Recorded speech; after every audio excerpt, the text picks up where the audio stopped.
What about my love? Wasn't it enough? Just let me know. Why is nobody talking about Baker Mayfield? Why is nobody giving him his flowers? 3-1 are the Buccaneers without Tom Brady. I read somewhere that the whole team was trying to get through what Tom Brady and the kind of, not the stain, but the kind of, the aura that he had left behind once he had left. Like, oh, these guys are not going to be good once he leaves, right? And they've come out and said, like, we're rallying around whoever our quarterback is going to be, and that's Baker Mayfield now. Baker Mayfield has had a tough road. I think he's been underappreciated for the things that he's done. I constantly put him within, my top 28 quarterbacks because I still think he's a starter in this league. 32 quarterbacks, right? 32 starters on all the teams. I'm not saying he's going to be a great starter, but he's a legitimate starter in this league. Goes in there, first week of the season, beats a really good Minnesota defensive team 20-17. Now, this is a team that won 13, 14 games last year and looked pretty good outside of their defense. So you go in there, he throws 2 touchdowns, 0 interceptions, right? Next week goes into Chicago. Chicago's had a lot of hype around them. 27-17 goes in there, throws for 300 yards and 1 touchdown, 17 yards on the ground. Then he hits the slump on Monday night versus the Philadelphia Eagles, which most teams tend to do, 25-11. 146 yards, 1 touchdown, 1 interception.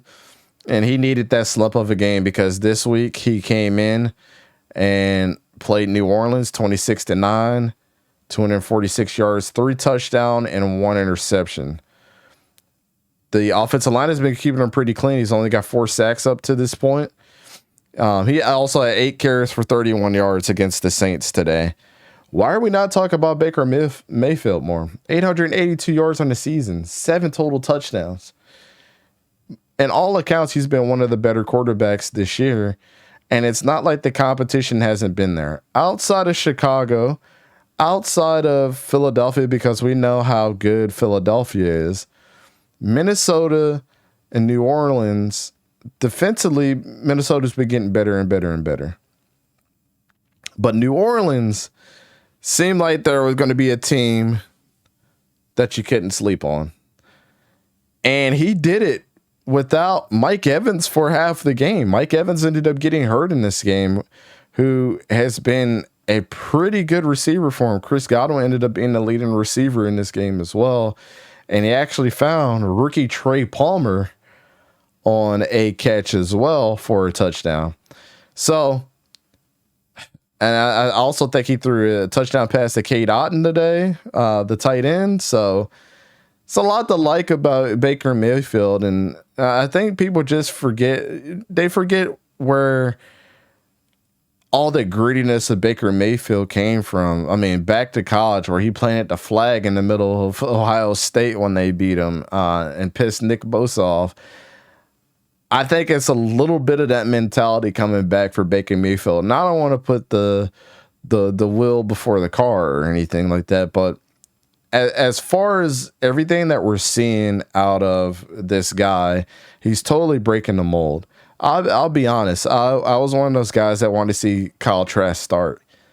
And now I see what the team thought about Baker Mayfield in training camp and the way that he's got his team to rally behind him. I mean, he's got a 69.6 completion percentage so far. And that, by all accounts, that's pretty good in the NFL. I think guys literally hang around like the 66 to 68% completion percentage every single year. You barely see any quarterbacks get over 70 unless they're just like absolute beasts by the end of the year. But let's give Baker Mayfield his flowers. Let's show him that, the grittiness and everything that he brought in the past. We want to see a little bit of that. We want to see the bad boy Buccaneers come back, and he's got a lot to do with their success. And it's not a mystery on why they're 3-1 so far in the NFL.